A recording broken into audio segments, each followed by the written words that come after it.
nous accueillons dans la maison du Seigneur. Soyez les bienvenus au milieu de nous. Et à vous tous qui nous voyez en ligne, soyez les bienvenus.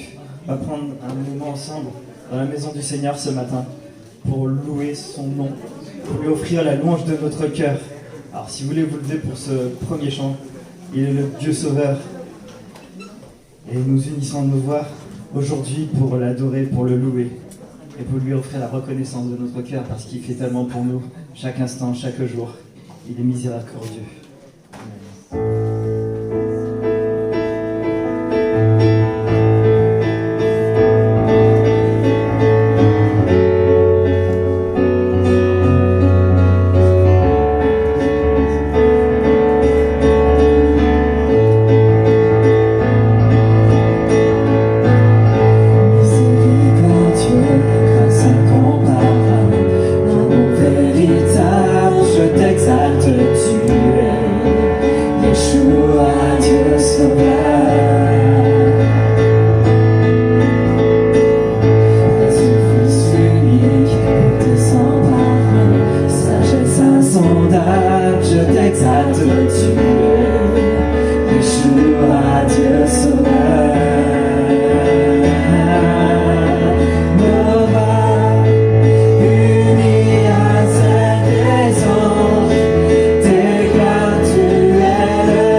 À toi, mon cœur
présent parmi nous. Je t'adore, je t'adore. Tu es là, agissant parmi nous. Je t'adore, je t'adore. Tu es là, présent parmi nous. Je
lumière dans les ténèbres, mon Dieu, c'est ce que tu es. Tu traces un chemin au père des murs, tu tiens tes promesses, lumière dans les ténèbres, mon Dieu, c'est ce que tu es.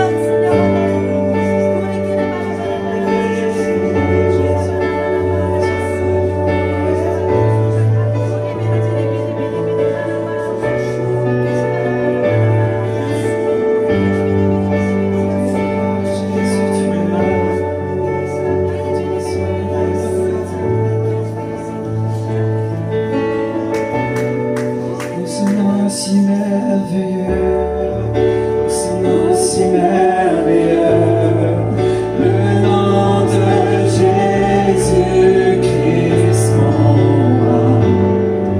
Oh, ce nom est si merveilleux, sa beauté sans pareil. Oh, ce nom est si merveilleux, le nom de Jésus.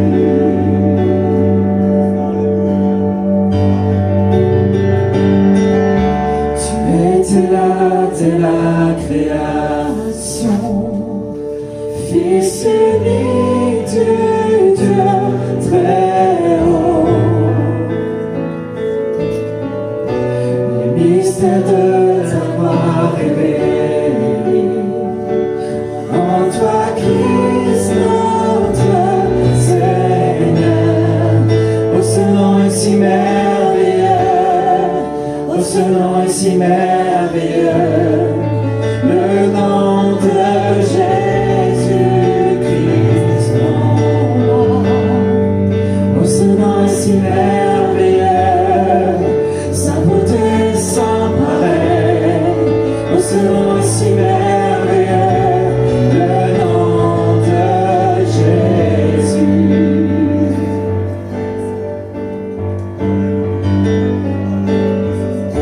Tu n'as pas voulu les cieux sans nous, alors Jésus tu es venu.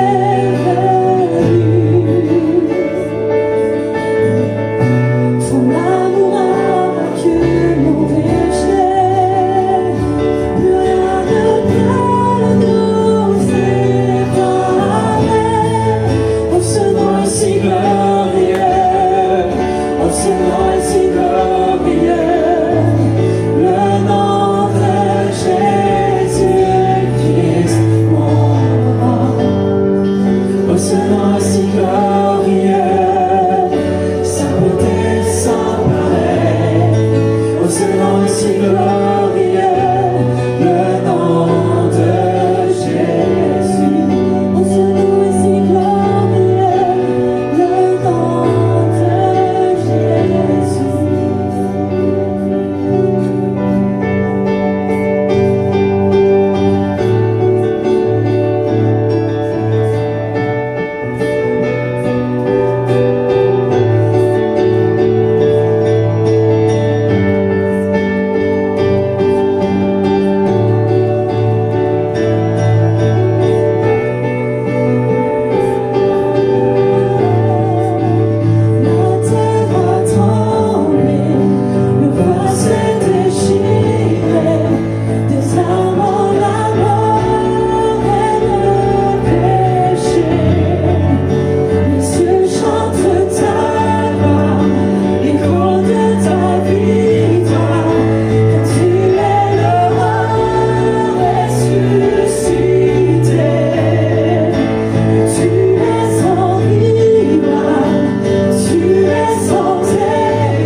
je t'exalte.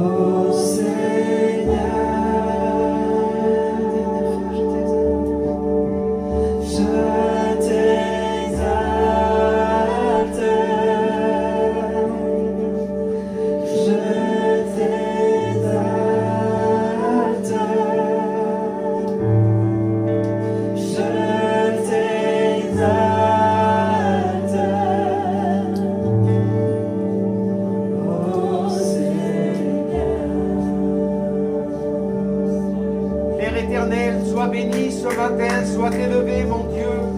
Je suis venu dans ta maison ce matin pour te célébrer, pour te remercier parce que Seigneur mon Dieu, chaque jour tu fais des miracles dans ma vie, chaque jour tu me protèges et lorsque je suis fatigué, tu es là, tu me relèves. Alors ce matin Père, je t'exalte de tout mon cœur et je te dis merci pour tous tes bienfaits quotidiens Père.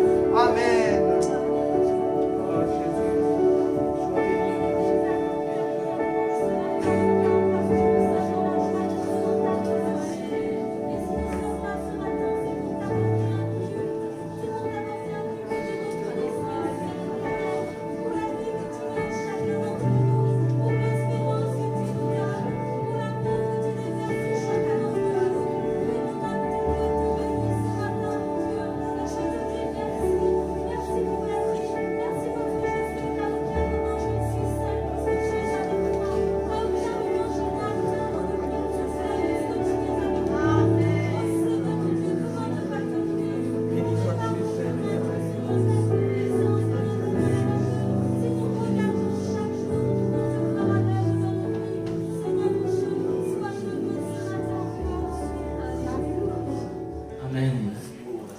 Amen, que Dieu soit béni. Amen.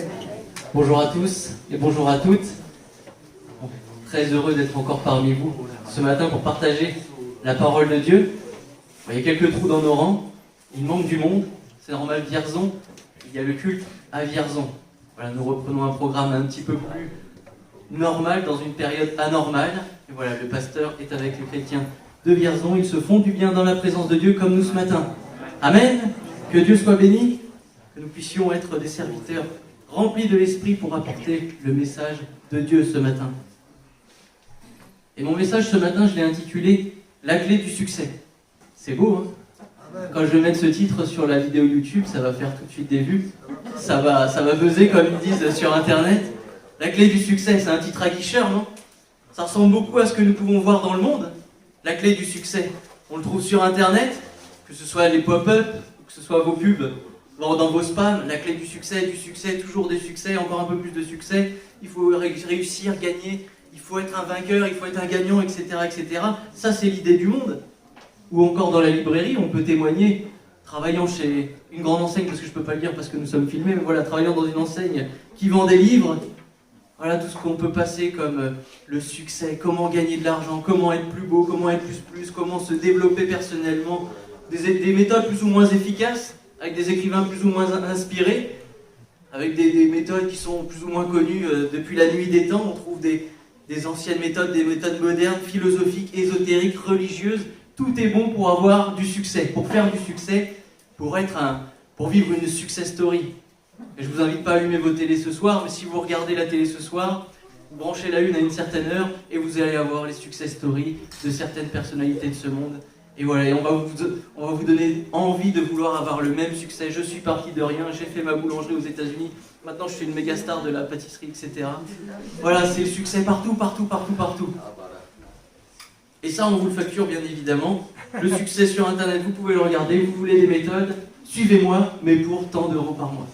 Voilà, je vous donne mes clés du succès, mais il faut me payer un petit peu. Voilà, ça c'est le succès du monde. Et on peut le voir sur de multiples personnalités, connues ou non, hein, que ce soit des personnes connues ou non, ils vous donnent des astuces pour être successful, pour être des winners. Et ils ont leur façon de définir le succès, leur propre succès, vous donner leurs propres clés, qui ont fonctionné pour leur vie, mais qui sont vraiment douteuses. Et moi, ce matin, j'aimerais vous dire, j'aimerais vous poser cette question, c'est même pas une question, c'est une affirmation, mais si je vous disais que moi, ce matin, j'ai la clé du succès. Amen. Je ne vais pas vous faire facturer. Promis. J'ai la clé du succès. Et je vais vous la partager ce matin, à vous qui êtes ici et à vous qui nous regardez. Et je vous le ferai gratuitement, à l'instar de tout ce que l'on peut connaître dans ce monde et tous les autres exemples que nous avons vus. La clé du succès nous est donnée dans la parole de Dieu. Amen. Dans les Saintes Écritures, et nous la retrouvons au premier chapitre du livre de Josué. Donc Josué, chapitre 1, versets 1er à 9.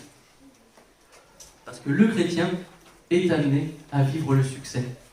Peut-être pas le succès du monde que ce monde connaît, mais il est amené à vivre le succès dans sa vie.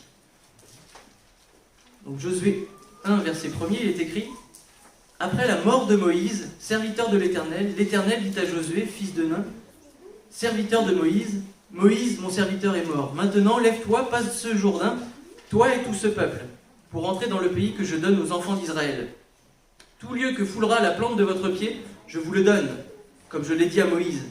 Vous aurez pour territoire depuis le désert et le Liban jusqu'au grand fleuve, le fleuve de l'Euphrate. Tout le pays des Hétiens et jusqu'à la grande mer vers le soleil couchant.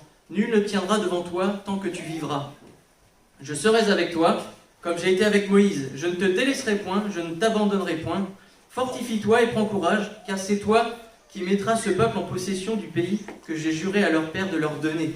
Fortifie-toi seulement et aie bon courage, en agissant fidèlement selon toute la loi que Moïse, mon serviteur, t'a prescrite. Ne t'en détourne ni à droite, ni à gauche, afin de réussir dans tout ce que tu entreprendras. Que ce livre de la loi ne s'éloigne point de ta bouche, médite-le jour et nuit, pour agir fidèlement selon tout ce qui y est écrit. C'est alors que tu auras du succès dans tes entreprises, c'est alors que tu réussiras. Ne t'ai-je pas donné cet ordre, fortifie-toi et prends courage? Ne t'effraie point et ne t'épouvante point, car l'Éternel, ton Dieu, est avec toi dans tout ce que tu entreprendras. Amen. Il y a du succès là-dedans. Amen. Succès pour le peuple de Dieu. Mais avant de rentrer dans les détails, j'aimerais souligner un point aussi qui peut avoir son importance ici, parce que le peuple d'Israël ici va perdre son leader spirituel, Moïse. Moïse qui, que ce soit dans l'esprit du monde ou dans l'esprit, je dirais, de la foi, de la religion, est bien connu des hommes. On le connaît pour avoir été un instrument entre les mains de Dieu, un homme dont Dieu va se servir pour délivrer son peuple opprimé par Pharaon pendant plus de 400 ans. Ça, ces histoires sont de moins en moins connues dans l'esprit des plus jeunes, mais sont connues dans nos mouvements, dans nos milieux. Un homme qui fera ça, je pense que tout le monde connaît cette histoire, mais qui fera traverser le peuple par la mer Rouge en séparant les eaux en deux, grâce à l'action de Dieu. Un homme qui va être qualifié d'ami de Dieu dans la parole de Dieu. Et pourtant, ce Moïse, ce leader spirituel, je dirais ce grand homme de Dieu, ne va pas entrer en terre promise. Ici, pour souligner que l'homme, dans un sens, peut connaître l'échec, mais Dieu va toujours au bout de ce qu'il annonce. Toujours. On peut faillir, mais Dieu va toujours au bout de ses promesses si nous lui demeurons fidèles. Et il ne tient qu'à nous d'agir selon son conseil, selon la parole de Dieu, avec fidélité et persévérance, pour voir toutes ces promesses s'accomplir dans nos vies. La clé du succès est de savoir qu'elle ne nous appartient pas. Ça, c'est une réponse, c'est un début. La clé de notre succès en tant que chrétien ne nous appartient pas. On a notre part à faire, mais ce n'est pas nous qui créons le succès. Le succès provient de Dieu. Il est en Dieu, le succès. En tant qu'enfant de Dieu, moi, je n'ai que très peu de succès en tant que chrétien. J'en ai aucun. Tout ce que je fais, tout ce que je réussis, tout ce que j'entreprends, toutes mes réussites viennent de Dieu. C'est lui qui est ma force, c'est lui qui est mon succès. Amen. Merci frère, oui amen. Mon succès vient de Dieu, notre succès vient de Dieu. Alors comment faire pour avoir du succès lorsqu'il ne nous appartient pas? Ah, c'est plus difficile. Simplement nous tenir près de l'auteur de ce succès. Dès le début de la création, la Bible nous révèle que Dieu était proche des hommes et des femmes. Et nous venons de le voir dans l'exemple de Moïse, mais également dans celui de Josué. Et nous pourrions parler de David, Samuel, puis tous ces grands hommes de Dieu. Dieu désirait être proche des hommes. Et dans cette proximité que nous pouvons voir dans l'Ancien Testament, nous constatons que Dieu accordait du succès à tous ses serviteurs. Même s'il y avait des difficultés, des épreuves, des montagnes à traverser, des géants à abattre, les serviteurs de Dieu avaient du succès. Les disciples de Dieu, les enfants de Dieu avaient du succès parce qu'ils agissaient selon son conseil. Le succès que Dieu accordait à son peuple était parfait. En tout point, en tout temps, en toutes circonstances. Un succès parfait. Et il allait au-delà de toute logique humaine. On a vu il n'y a pas très longtemps Jéricho faire le tour de la ville. Et pourtant les murailles vont s'écrouler. Enfin, il n'y a pas eu beaucoup de batailles dans le monde. Dans ce monde, dans cet univers, je dirais, où par la marche, simplement pas en obéissant à la parole de Dieu, en faisant cette marche, des murailles vont s'écrouler, des murailles énormes, hautes de dizaines de mètres. Et c'est au-delà de toute espérance. On peut aussi se référer toujours au peuple d'Israël, je vais rester dessus, mais qui passera d'un peuple, je dirais, acculé, je dirais un peuple sans aucune richesse, sans aucune possession, rien, en esclavage en Égypte par Pharaon. Ils vont passer de ça, donc de rien de rien, ils ne possédaient rien, à une nation riche, libre, et à qui un grand territoire va être donné. Pas parce qu'ils étaient meilleurs, pas parce qu'ils étaient plus nombreux, parce qu'au moment où Moïse a commencé à venir, justement, Pharaon était de plus en plus dur, et puis les enfants, enfin le peuple de Dieu, ils commençaient à tirer la langue. C'est pas pour ça, mais parce que Dieu était avec eux. Il y avait cette certitude, c'est que Dieu était l'auteur de leur succès, et ils le savaient. Donc ils ont obéi, et ils ont pu vivre des merveilles avec l'Éternel. Alors je nous exhorte à faire confiance à l'Éternel, à placer notre foi en lui, et surtout à attendre de notre succès de sa part.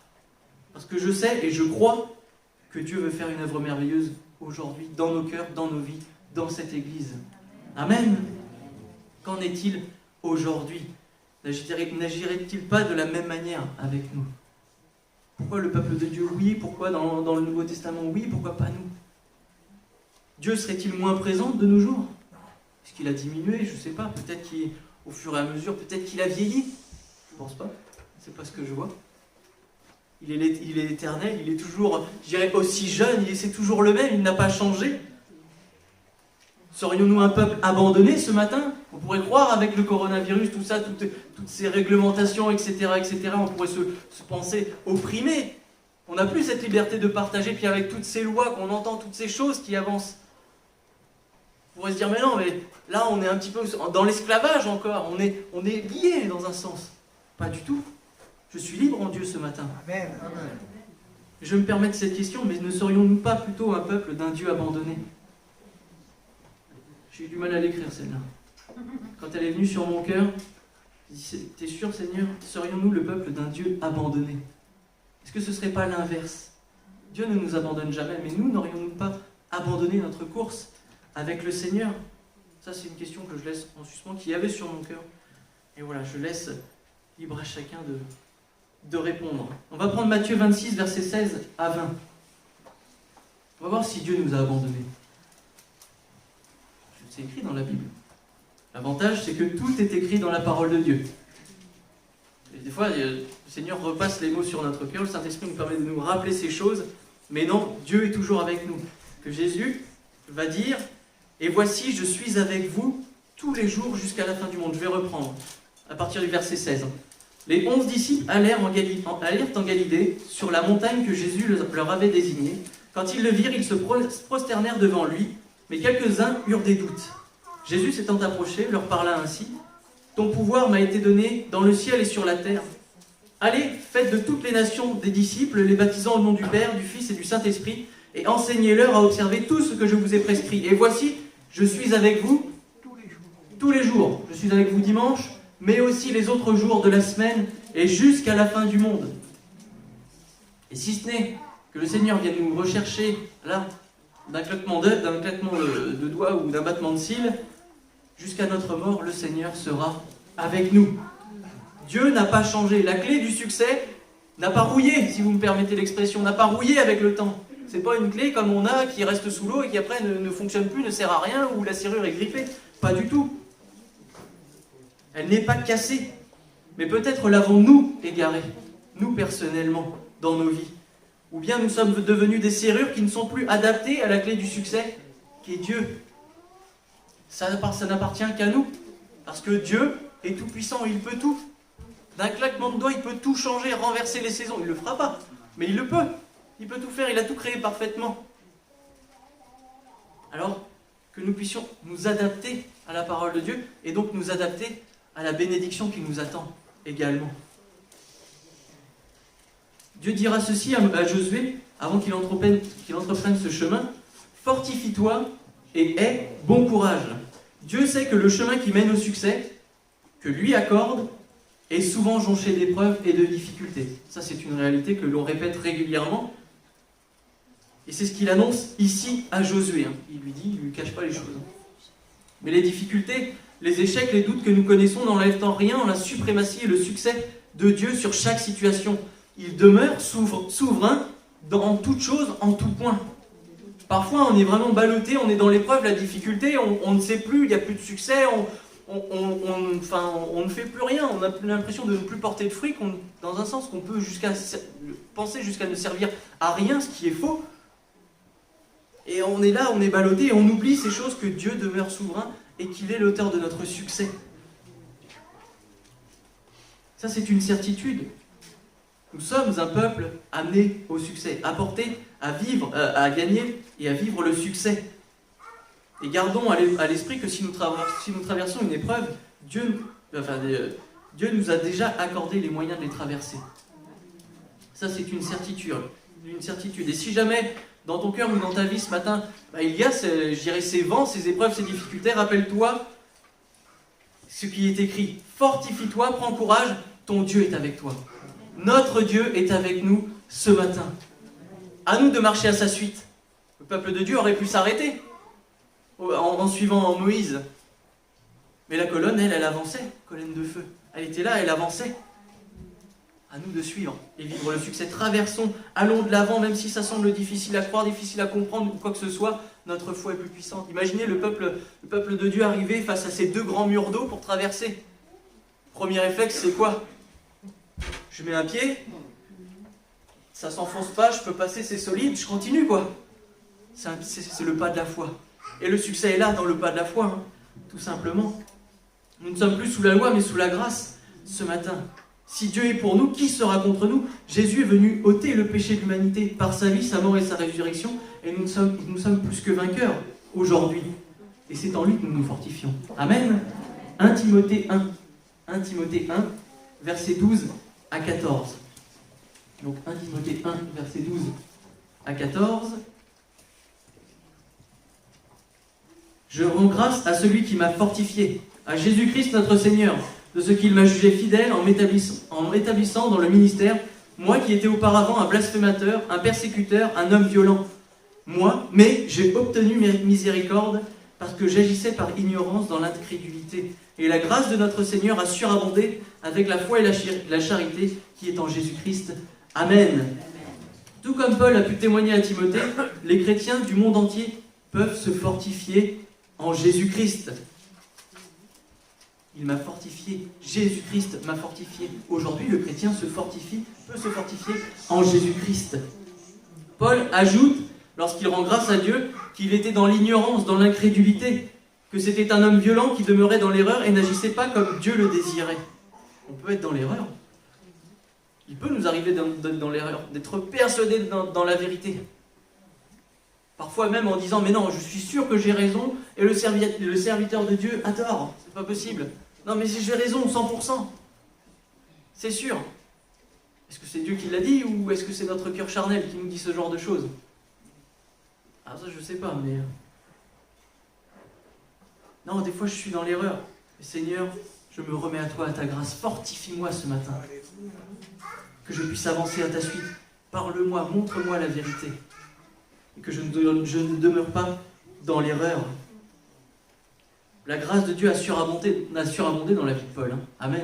Merci Seigneur, quand on voit les lettres qu'il a pu écrire, merci Seigneur pour ces beaux mots, pour ces belles exhortations, pour ce qu'il reprend nos cœurs, parce qu'inspiré du Saint-Esprit, il parle encore aujourd'hui. C'est des lettres qui datent depuis milliers d'années, un peu plus de 2000 ans bien sûr. Mais voilà, la grâce de Dieu a surabondé, il l'a remis sur le droit chemin, qui est aujourd'hui une source de bénédiction.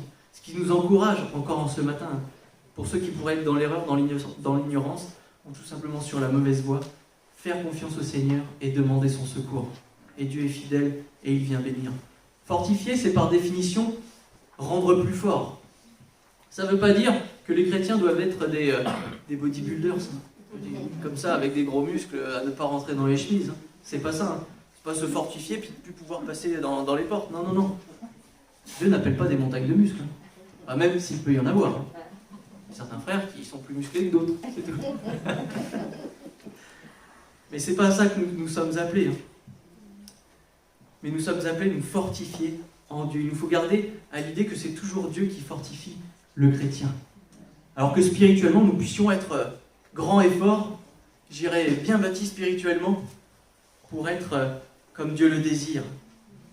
Zacharie 4, verset 6, ce n'est ni par la puissance ni par la force, mais c'est par mon esprit, dit l'Éternel des armées. Pas moi, le Seigneur, l'Éternel des armées. Toute force du chrétien provient de Dieu. Psaume 138, verset 3, David dira, le jour où je t'ai invoqué, tu m'as exaucé, tu m'as rassuré, tu as fortifié mon âme. Fortification vient de Dieu. L'action de Dieu dans la vie du croyant fortifie l'âme du chrétien. Si Dieu agit dans ma vie, je suis fortifié. Cela me rend plus fort. Parce que je vois celui qui me protège, je vois ma forteresse agir, je vois mon Père en action.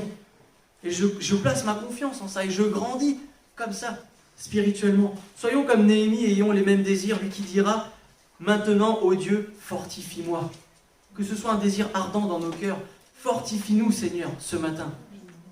C'est vrai, il y a ce virus qui nous a peut-être descendu. Peut-être qu'on a eu du mal. C'est vrai qu'il n'y avait plus la communion fraternelle, ou du moins plus difficilement. Il y avait le moyen de la vidéo qui était une très très bonne chose, qui nous a fait du bien, mais on n'était pas ensemble. Voilà, on a fait comme on a pu. Et peut-être que nous avons diminué spirituellement. Mais aujourd'hui, je veux croître, je veux grandir, je veux être plus fort en Dieu. Alors que nous puissions, peut-être pour ceux qui ont de la crainte, revenir dans ce lieu. Rappeler nos frères et sœurs qui se sont égarés, ceux qui ont chuté. Puisons nos forces en Dieu. Revenons dans ce lieu de bénédiction où Dieu envoie la vie et la bénédiction pour l'éternité. Amen. Dieu ajoute à l'idée de se fortifier le fait de prendre courage. Et il faut du courage pour croire en Dieu. Croyez-moi. Beaucoup de courage. Et je peux témoigner car à l'origine, je haïssais au plus haut point tout ce qui était Dieu. Dieu, la foi, la religion, pour moi, c'était nul. Ça servait à rien. Je me le suis noté, mais pour moi, c'était pour les faibles. Je me permets de le dire parce que c'est mon témoignage. Ça ne vient pas de la Bible, c'est à moi. C'était pour les anciens. Pardon pour les anciens. Je vous demande pardon maintenant, mais pour les anciens, ceux qui arrivent en fin de vie, qui ont besoin d'espérance. Pour les faibles, tout simplement. Mais lorsque Dieu a touché mon cœur et qu'il a fait de moi un de ses enfants, croyez-moi, je me suis aperçu ô combien il fallait être courageux pour croire en Dieu dans un monde comme ça. Dans un monde rempli de personnes comme moi, qui, au travers de mon témoignage auparavant, je dirais, persécutaient les chrétiens parce que c'est ce que je faisais vivre à mon épouse. Pour moi, c'était ça et c'était mes propos que je lui tenais. C'était terrible pour un enfant de Dieu d'entendre ça. Mais ton Dieu n'existe pas, c'est pour les faibles, c'est pour les simples, c'est pour les vieux, c'est pour machin. Non, non, non, c'est pour les courageux. Si vous croyez en Dieu, vous êtes courageux ce matin. Regardez ce monde, comment il vous opprime, comment il nous opprime. Il faut être courageux ce matin. Il suffit de regarder les informations pour voir que c'est de pire en pire. À la télé, il faut voir tout un panel de personnes, de personnalités, de types, etc., de genre. Mais j'ai une question. Il y a un genre qui n'est pas représenté. C'est le chrétien véritable. Il n'y a pas beaucoup de films, de séries ou quoi que ce soit où on voit un chrétien. On peut voir d'autres confessions, on peut voir d'autres, types de personnes, mais des chrétiens véritables, on n'en voit pas. Ou si on les voit, s'ils sont tournés en ridicule. Et pour moi, le panel n'est pas forcément respecté. Alors dans ce cas-là, mais j'irai pas plus loin parce que ça pourrait faire débat. Et voilà combien il faut de courage pour garder la foi dans un monde où sans cesse nous sommes agressés, un monde intolérant aux saintes écritures. Pourtant, c'est quoi? Qu'est-ce qui est écrit dans la parole de Dieu? Que Dieu nous aime. Et le monde est hostile à ça, à l'amour de Dieu. Des réseaux sociaux qui nous font vivre les pires choses. Nous ne forçons personne à croire. Personne ici n'a été forcé, n'a un couteau sous la gorge en disant « vous restez ici parce que sinon ça va mal se passer ». On est tous venus de notre propre chef, de notre propre initiative. Et on ne force personne à croire, mais on témoigne de l'expérience. Plutôt dire, au lieu de forcer quelqu'un à venir, dire « mais essaye, demande, place ta foi en Dieu. Il n'y a rien dans ce monde qui t'apporte le vrai bonheur, essaye ». Moi, c'est ce que j'ai fait. Simplement, j'ai essayé. Au début, pour les mauvaises raisons, mais Dieu a su toucher mon cœur. Moi, je voulais vraiment trouver la solution pour dire à Axel, non mais ton Dieu n'existe pas, tu vois, ton livre il est nul, il est incohérent, enfin c'est pas possible. J'ai rien trouvé de tout ça et au contraire, Dieu a répondu à ma prière. Dans le pire des cas, en prenant la parole de Dieu et en priant, on ne peut avoir que l'exaucement de ses prières. Amen. Alors expérimentons. L'Église est sans cesse attaquée, il se voit imposer de plus en plus de choses dans ce monde. Ô combien, mon frère, ma sœur, ce matin, tu es courageux d'être là dans ce lieu. Amen. Pas face à ce virus, mais face au courant de pensée de ce monde. 2 Corinthiens 4, versets 1er à 6. C'est pourquoi, ayant ce ministère, selon la miséricorde qui nous a été faite, nous ne perdons pas courage. Nous ne perdons pas courage. Nous rejetons les choses honteuses qui se font en secret. Nous n'avons point une conduite astucieuse et nous n'altérons point la parole de Dieu. Mais en publiant la vérité, nous nous recommandons à toute conscience d'homme devant Dieu. Si notre évangile est encore voilé, il est voilé pour ceux qui périssent, pour les incrédules dont le Dieu de ce siècle a aveuglé l'intelligence, afin qu'ils ne vissent pas briller la splendeur de l'évangile de la gloire de Christ, qui est l'image de Dieu. Nous ne prêchons pas nous-mêmes, c'est Jésus-Christ le Seigneur que nous prêchons. Et nous ne disons pas vos serviteurs à cause de Jésus. Car Dieu, qui a dit « La lumière brillera au sein des ténèbres », a fait briller la lumière dans nos cœurs pour faire resplendir la connaissance de la gloire de Dieu sur la face de Christ. Amen. L'expérience. On ne prêche pas une religion, on apporte Dieu aux hommes. Et le choix qui est possible à chacun de nous. Frères et sœurs, ne perdons pas courage comme nous l'avons lu. Tant que nous réalisons tout ce que Dieu a fait pour nous, fait et fera dans nos vies, à nous qui avons la lumière en nous, dans nos cœurs. Ça, c'est en nous, on a la lumière de Dieu en nous. Comme à Josué et Moïse, Dieu te dit, nul ne tiendra devant toi, et tant que tu vivras, je serai avec toi. Jusqu'à la mort, je serai avec toi, comme j'ai été avec Moïse. Je ne te délaisserai point. Je ne t'abandonnerai point. Ça, c'est pour nous ce matin. Dieu est toujours avec nous. Dieu est toujours avec toi. Il ne t'abandonnera jamais. Dieu met l'accent sur quelque chose de très important et qui revient souvent dans la Bible et que j'apporte aussi régulièrement, c'est d'agir selon les préceptes de Dieu.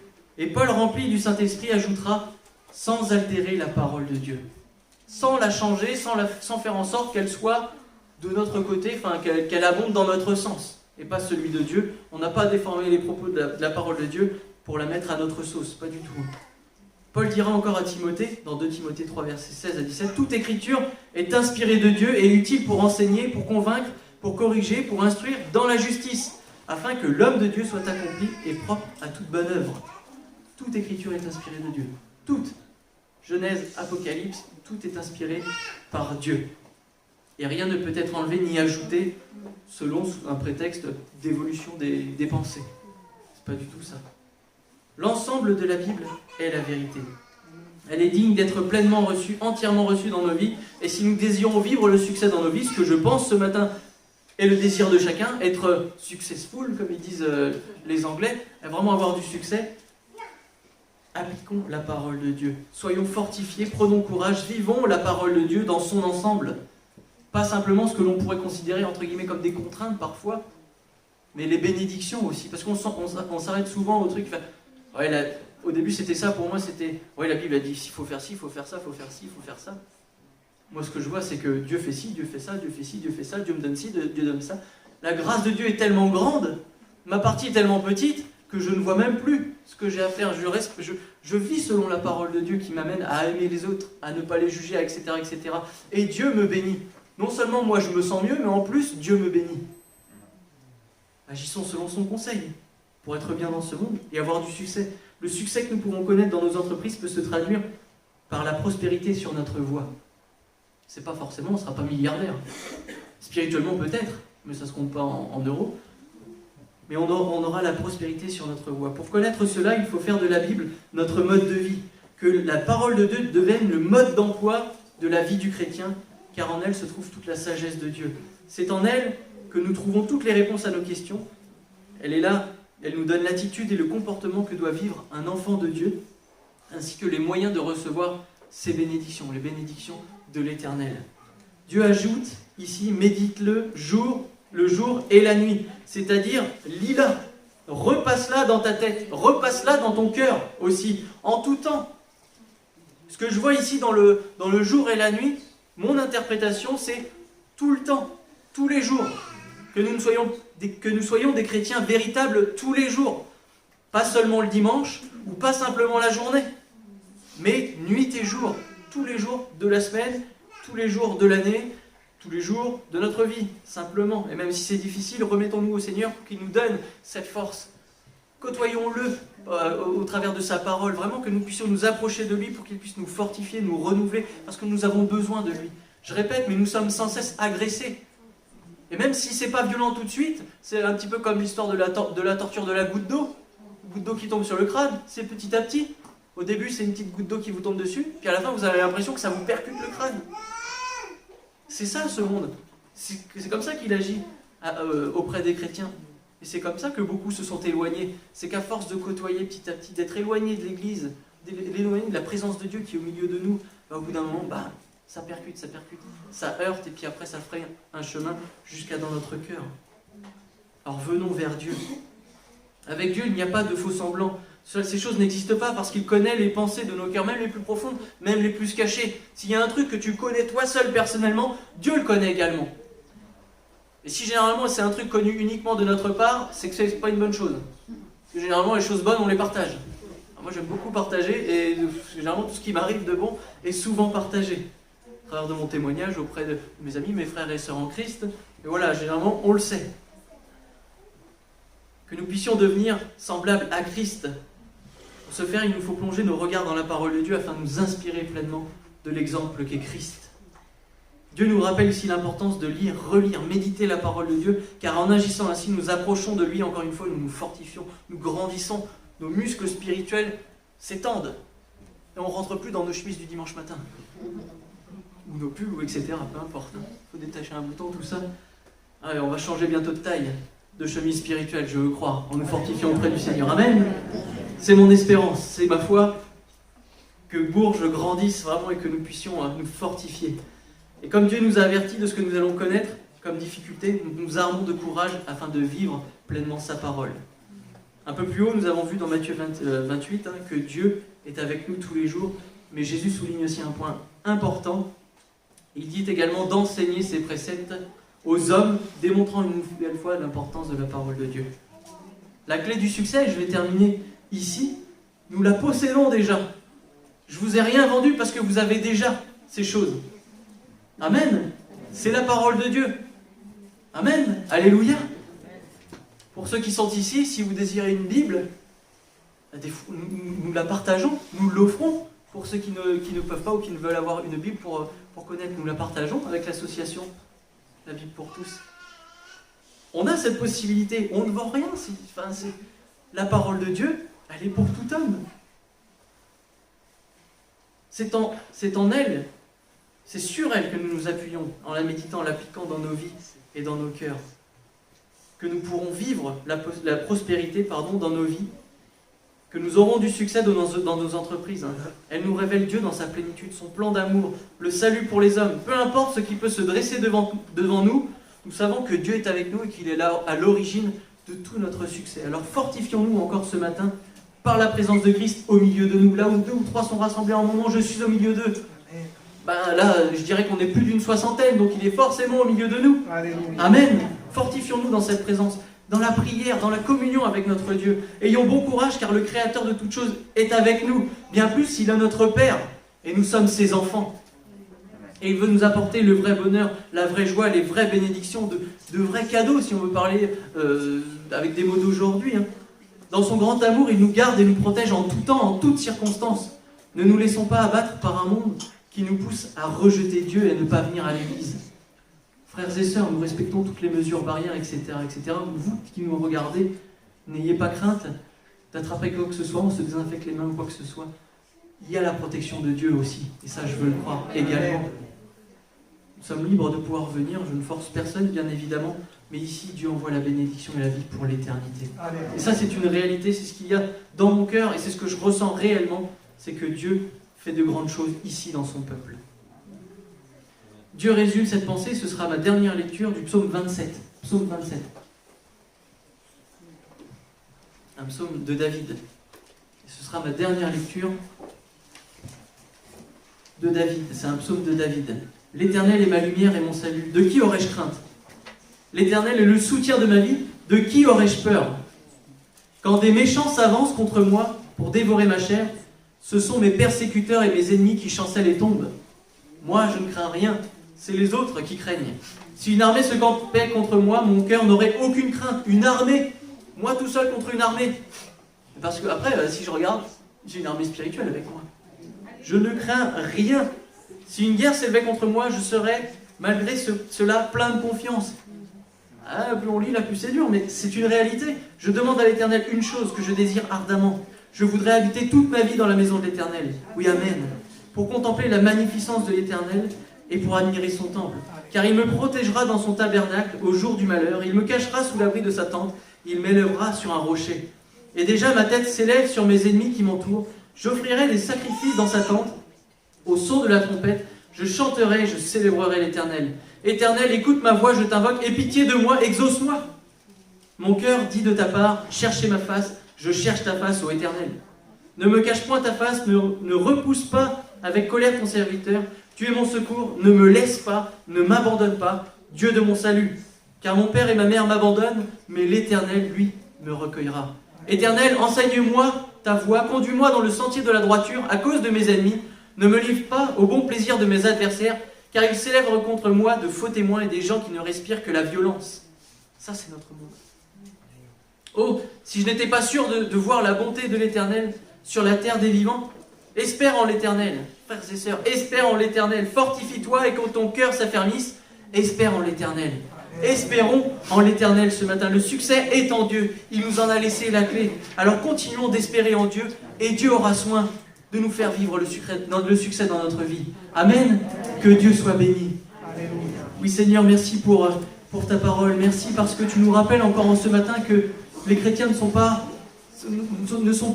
morts. Les chrétiens ne sont pas, je dirais, affaiblis ne devraient pas être affaiblis par ce virus. Au contraire, parce que toutes les clés du succès, la clé du succès, nous la possédons déjà, Seigneur. Tu es la source de mon succès. Tu es la source du succès des chrétiens du monde, Seigneur. Tu es avec nous tous les jours, tu nous accompagnes sur cette terre, nous ne craignons rien. Alors Seigneur, que tu puisses visiter nos cœurs, visiter nos rangs, visiter nos frères et sœurs qui se sont égarés, qui ont abandonné la voie, Seigneur, qui était tracée, qui allait jusqu'à toi, Seigneur. Que tu puisses les rappeler dans ton église, Seigneur. Rappelle-leur que tu es leur protection, qu'ils ne craignent rien, Seigneur, parce qu'ils sont en toi, mon Dieu. Vraiment, que tu puisses visiter mes frères et sœurs ici présents. Fortifie-nous par ta présence, Jésus. Montre-nous ta gloire, Seigneur. Agis dans nos vies, que nous puissions être fortifiés par l'action puissante d'un Dieu vivant et que nous puissions grandir spirituellement, Seigneur. Que ces murs soient trop petits, qu'il n'y ait pas assez d'espace, Seigneur, pour accueillir tous les chrétiens de ce département, Seigneur. Vraiment qu'il y ait un esprit nouveau sur ce département, sur cette ville de Bourges, Saint-Amand et Vierzon. Vraiment que nous te louons, te bénissons pour cette parole que nous avons reçue. Parce que même si nous ne méritons rien, Seigneur, notre vie a du succès. Nous avons du succès dans toutes nos voies parce que tu es l'Éternel et tu es avec nous. Tu es l'auteur de mon succès. Alors viens, mon Dieu, viens, agis puissamment, Seigneur, relève-nous et que nous puissions continuer notre marche avec toi, vivre de succès en succès, parce que nous sommes un peuple plus que vainqueur, mon Dieu. Amen. Oui, que Dieu soit béni. Amen. Et le temps d'un cantique, je vais appeler les frères Noé, Michel Gauthier et Jacob Philippot à se préparer pour la Sainte Seine.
Aucune condamnation pour ceux qui sont en Jésus-Christ, qui marchent non seulement la chair, mais selon l'Esprit.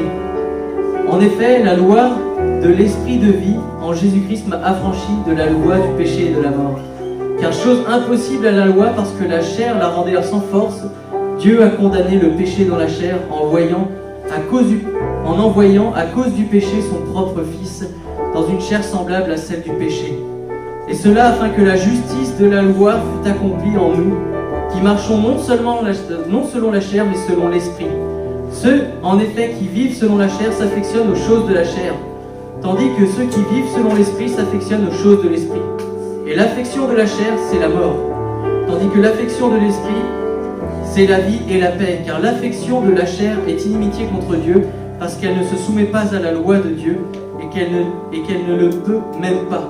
Or, ceux qui vivent selon la chair ne sauraient plaire à Dieu. Pour vous, vous ne vivez pas selon la chair, mais selon l'esprit, si du moins l'esprit de Dieu habite en vous. Si quelqu'un n'a pas l'esprit de Christ, il ne lui appartient pas. Et si Christ est en vous, le corps, il est vrai, est mort à cause du péché, mais l'esprit est vie à cause de la justice.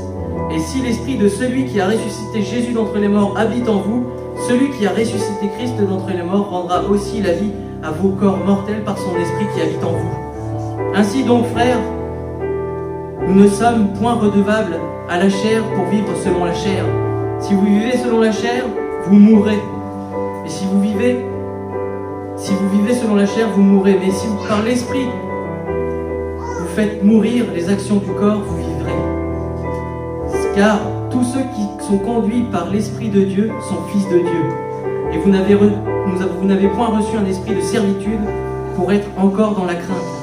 Et vous avez reçu un esprit d'adoption par lequel aujourd'hui nous pouvons crier « Abba Père ». L'Esprit lui-même rend témoignage à notre esprit que nous sommes enfants de Dieu. Or, si nous sommes enfants, nous sommes aussi héritiers de Dieu et co-héritiers de Christ, si toutefois nous souffrons avec lui, afin d'être glorifiés avec lui. Amen. Que Dieu soit béni. Et je vais demander à notre frère Noé de bien vouloir rendre grâce pour la scène. Père, merci encore pour la grâce que tu nous fais ce matin, de pouvoir partager ton corps, Seigneur. Merci parce que tu es celui qui nous aime. À chaque jour, tu es avec nous. Donc, Seigneur, nous te remercions encore pour tout ce que tu fais. Merci encore pour cette grâce de pouvoir écouter ta parole et pouvoir faire partie de ta maison. Que tu sois béni, que tu sois loué dans le nom de Jésus. Amen. Amen. Et j'invite les frères et sœurs baptisés par immersion à se lever pour partager le repas. Ceux qui vivent la parole de Dieu, qui sont disciples de Christ, qui marchent selon son conseil, levez-vous et partagez ce moment de bénédiction qui est sur son peuple. Amen. Et continuons à louer Dieu, à le bénir.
Gloire à Dieu.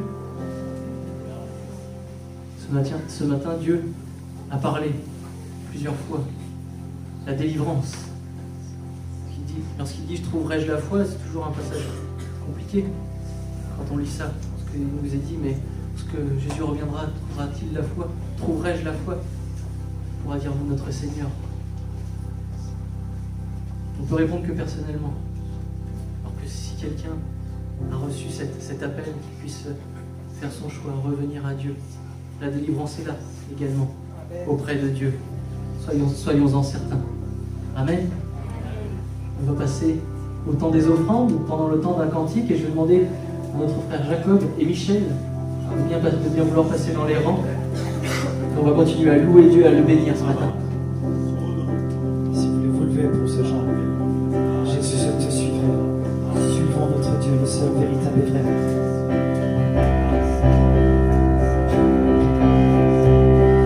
Dans la joie, quand le soleil m'inonde, sur les monts où ta présence abonde.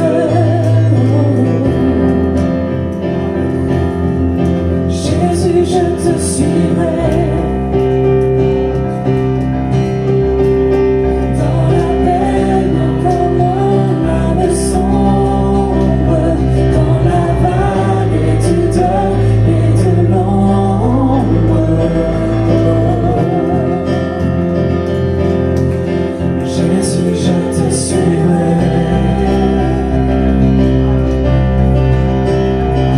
Car tu es ma pour moi.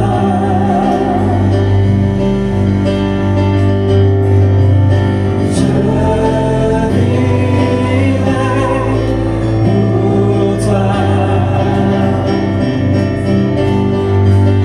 Tu t'es offert sans rien garder. Tu as souffert pour me sauver. Jésus, je te suivrai. Je t'aimerai plus que la vie. Te servirai malgré la pluie. Oh. Jésus, je te suivrai. Confiant quand ma foi est profonde, dans le doute, quand ma paix s'en fonde. Jésus, je te suivrai. Car tu es ma pour moi.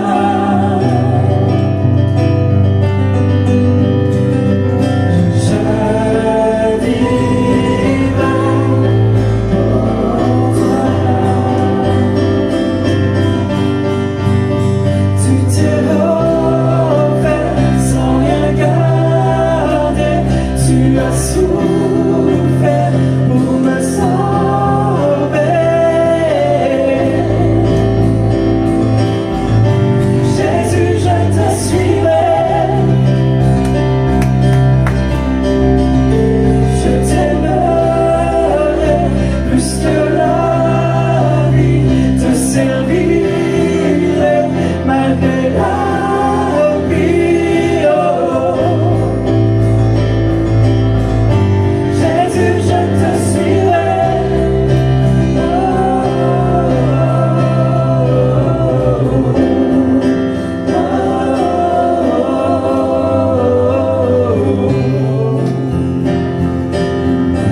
Jésus, je te suivrai.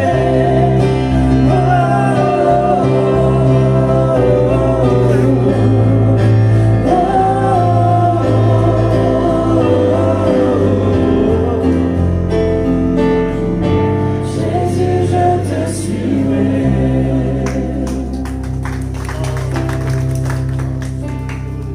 Merci Père pour cette heure que tu nous as donnée. Merci Seigneur pour la parole que tu as donnée à pasteur Seigneur, pasteur stagiaire. Et nous te prions Seigneur de bénir Seigneur ces offrandes, que tu puisses les utiliser et être utiles à bon escient Seigneur. Et que tu nous aides aussi dans la difficulté chacun de nous Seigneur, que tu puisses nous aider, nous fortifier Seigneur. Dans le nom de Jésus, Amen. Amen.